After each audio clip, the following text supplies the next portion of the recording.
कुछ खोजने की तलाश में, कुछ जानने की आस में निकल पड़े हैं खोजी कुछ पूर्वजों के संसार में।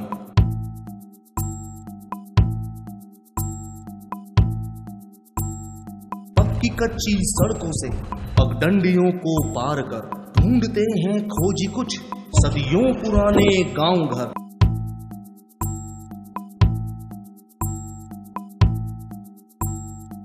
यात्रा है जानने की, खंडहरों में झांकने की, मिट्टी पत्थर जांचने की, गहरी बातें नापने की।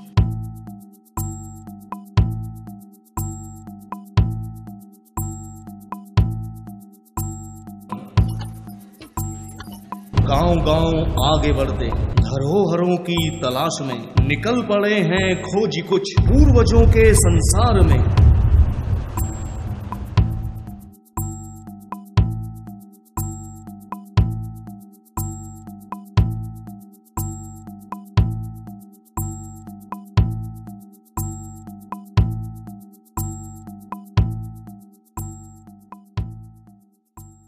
I'm from a Norwegian corporation, foundation for seismology, and we run a long-term project with IIT Roorkee on seismic hazard and risk assessment here in the Himalayas.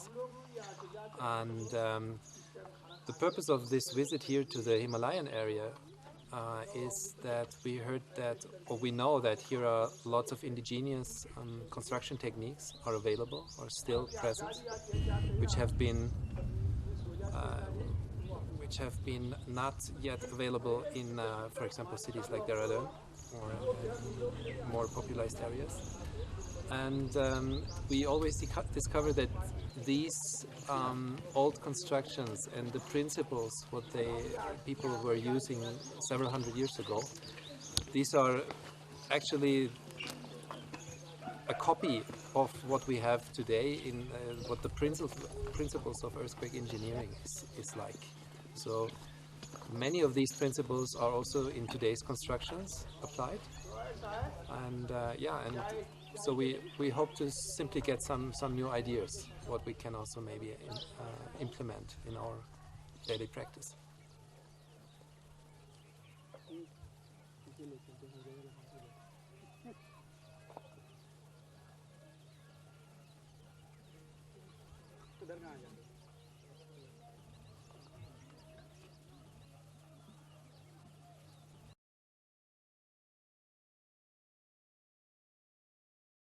इन मकानों से हम लोग बहुत कुछ सीख सकते हैं। इन मकानों की सबसे पहली खासियत ये है कि इसमें लकड़ी का काफ़ी प्रयोग किया गया है। ख़ास तौर से हम लोग 3 तरह के जो बिल्डिंग कंस्ट्रक्शन मटेरियल है इनका प्रयोग करते हैं।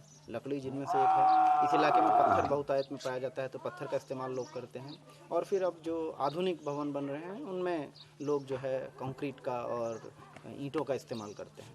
तो इन तीनों ही मटेरियल में लकड़ी की जो डक्टिलिटी है वो सबसे ज़्यादा होती है, यानी ये इसकी जो भूकंप सहने की क्षमता है वो लकड़ी की सबसे ज़्यादा है। और इन मकानों में लकड़ी का काफ़ी प्रयोग किया गया है।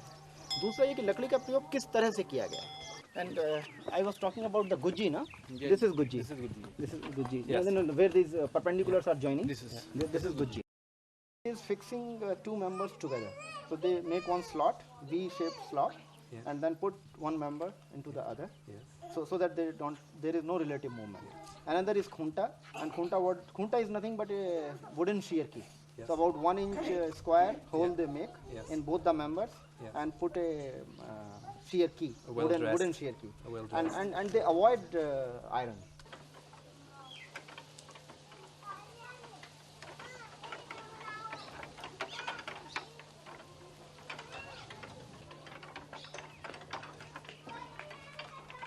कि हमने पूर्व में जो अपने अध्ययन किए उनसे पता चला कि ये जो भवन है अभी नहीं बने हैं, ये करीबन 1000 साल पहले बन चुके थे और इसमें भूकंप सुरक्षा के करीब सभी जितने उपाय हम कहें वो समावेशित हैं।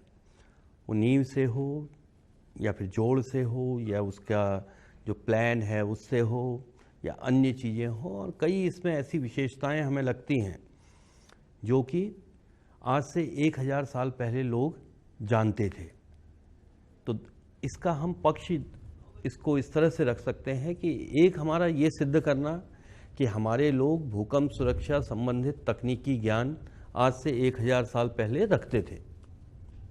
दूसरा ये कि ये हमारी सांस्कृतिक विरासत है जिससे कि हमें आने वाली जनरेशन्स के लिए, आने वाली पीढ़ियों के लिए सहेज के रखना, और इसीलिए हम कुछ अंतर्राष्ट्रीय और कुछ राष्ट्रीय विशेषज्ञों के दल के साथ उस क्षेत्र में जा रहे हैं, ताकि इन लोगों ने कई अन्य क्षेत्रों में इस तरह की पुरानी इमारतों को देखा है, उनका अध्ययन किया है, तो उनसे सलाह मशवरा करके कुछ नई बातें हमें जानने को मिलें, ताकि जिससे हमें पता चल सके कि हमारे पूर्वज किस तरह से इस तरह का निर्माण करते थे, क्यों करते थे, कितना उनका ज्ञान था।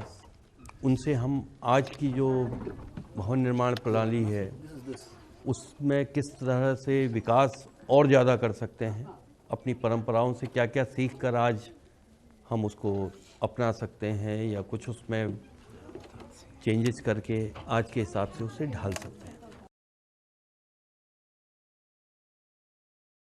हमारे आने का एक तो बृहत्तर उद्देश्य है। वो बृहत्तर उद्देश्य ये है कि हम ये समझना चाहते हैं कि हिमालय में, क्योंकि ये एक भूकंप की दृष्टि से बहुत संवेदनशील इलाका है, सब लोग जानते हैं कि हिमालय में भूकंप आने की संभावना काफ़ी ज़्यादा है। तो ऐसे में यहाँ के जो घर हैं वो भूकंप के लिए कितने सहनशील होंगे, भूकंप आने पर यहाँ क्या स्थिति उत्पन्न हो सकती है, इसको समझने के लिए यहाँ पर जो घर हैं उनको समझना। लेकिन इसमें एक हमारा और उद्देश्य है, वो ये है कि जो पुरानी निर्माण कला है और जो नई निर्माण कला है उसके बीच में क्या अंतर संबंध है। हमने पुरानी निर्माण कला में जो चीज़ें सीखी थी वो किस तरह से नई निर्माण कला में आ रही हैं, या किस तरह से हम उनको धीरे धीरे भूलते जा रहे हैं, या जो चीज़ें हम पहले जानते थे शायद उनको अपनी नई निर्माण कला में इस्तेमाल नहीं कर रहे हैं। तो हम अपनी नई निर्माण कला में क्या परिवर्तन कर सकते हैं, पुराने निर्माण कला से क्या सीख ले सकते हैं जिससे हम उसको भूकंप रोधी बना सकें।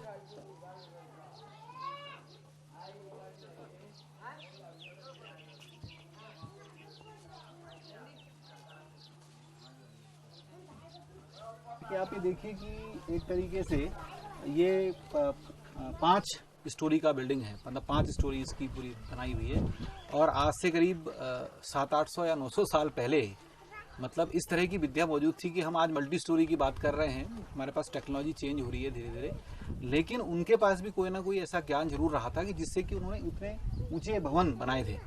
तो सबसे बड़ी बात क्या है, हमें इसको सीखने की इसलिए ज़रूरत है क्योंकि ये चीज़ें यहाँ के लोकली जो अवेलेबल मटेरियल था उसके साथ ये लोग अडॉप्ट कर इन्होंने की थी, और उसके साथ साथ उसको बनाया हुआ था। तो उसको हमें सीखना ये है कि वो लोग क्या करते थे कि जिससे कि ये जो है कि इस तरह के 5 स्टोरी 4 स्टोरी इस तरह के भवनों बनाते थे, और ताकि हमारी जो आने वाली जो टेक्नोलॉजी है, हम लोग बहुत सी चीज़ें रिसर्च कर रहे हैं, आगे बढ़ रहे हैं, तो कहीं ना कहीं इसकी जो फाइंडिंग्स आएंगी या इसके जो निष्कर्ष आएंगे तो वो भी हमें जो है कहीं ना कहीं से जो है मदद हमें मिलेगी जरूर उसमें, कि नई चीज़ों को समझने में, और कि कैसे जो है कि इस तरह के स्ट्रक्चर्स खड़े हुए थे, तो उसके बारे में इसका मेनू है।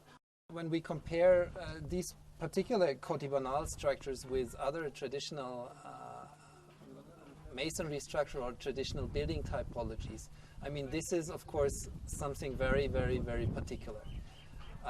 It is not a normal housing. It would never be accessible to a larger population. It is more like a fortress or a small castle. सच बात यह है कि इसमें जो टेक्निक्स यूज़ की गई हैं, जो प्रिंसिपल्स इसमें, जो सिद्धांत इसमें यूज़ किए गए हैं, वो सिद्धांत आज भी हम लोग जो मॉडर्न अर्थक्वेक टेक्नोलॉजी है उसमें इस्तेमाल करते हैं। तो वो सिद्धांत उस समय भी लोगों को अपने अनुभव से लोग उन सिद्धांतों तक पहुंच चुके थे। ये दूसरी बात है कि आज वो सिद्धांत हमारे पास आए हैं तो वो एक दूसरे रास्ते से आए हैं, लेकिन उस समय जब लोग हमारे पूर्वज ये मकान बनाते थे 900 साल पहले, तो उन सिद्धांतों का व्यवहारिक ज्ञान उनको उस समय भी मौजूद था।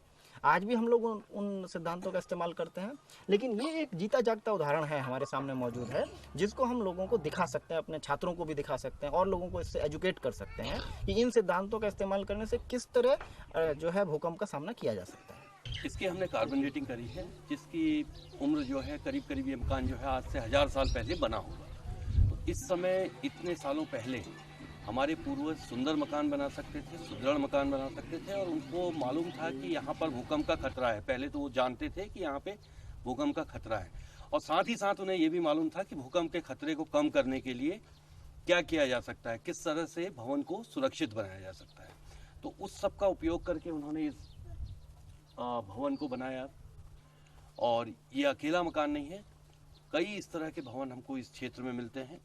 तो पूरा एक ट्रेडिशन आर्किटेक्चर का एक स्कूल यहाँ पर डेवलप हुआ होगा।